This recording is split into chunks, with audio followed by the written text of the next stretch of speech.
Instead of coveting our territory, they would do well to vacate the Indian territory under the illegal occupation and focus on rescuing an economy on life support.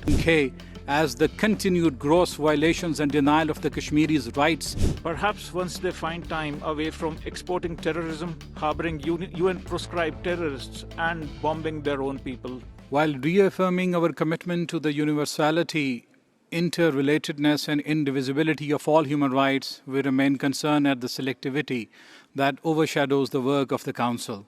A balanced and impartial approach to all human rights remains the cornerstone to advance the work of the Council in an effective manner. The continued proliferation and extension of country-specific mandates, focused primarily on countries from the developing world, raises questions about the constructive spirit needed to build bridges and reduce polarization, especially at a time of such liquidity crisis. People living under foreign occupation continue to face some of the worst human rights violations. Their plight and sufferings must not be ignored. Political experience and selectivity are counterproductive. We reiterate that the continued denial of all human rights of the Palestinian people, especially their right to self-determination, has resulted in the current heinous situation. Mr. Vice President, the Council must also pay more attention to the situation in the IIOJ and K, as the continued gross violations and denial of the Kashmiris' rights, including right to self-determination, carry broader risks for the region.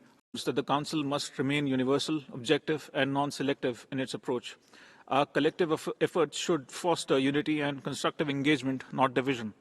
We are concerned by the continued proliferation of country-specific mandates. Far from advancing the Council's core mandate, they reinforce perceptions of bias and selectivity. Focusing narrowly on the human rights situation in a few countries distracts us from the urgent and shared challenges the world faces. We firmly believe that lasting progress can only be achieved through dialogue, cooperation, and capacity building, always with the consent of the state concerned.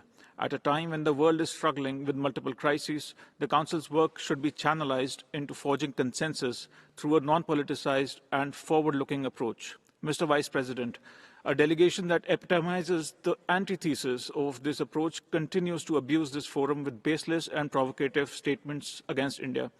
Instead of coveting our territory, they would do well to vacate the Indian territory under the illegal occupation and focus on rescuing an economy on life support, a polity muzzled by military dominance, and a human rights record stained by persecution. Perhaps once they find time away from exporting terrorism, harboring UN-proscribed terrorists and bombing their own people.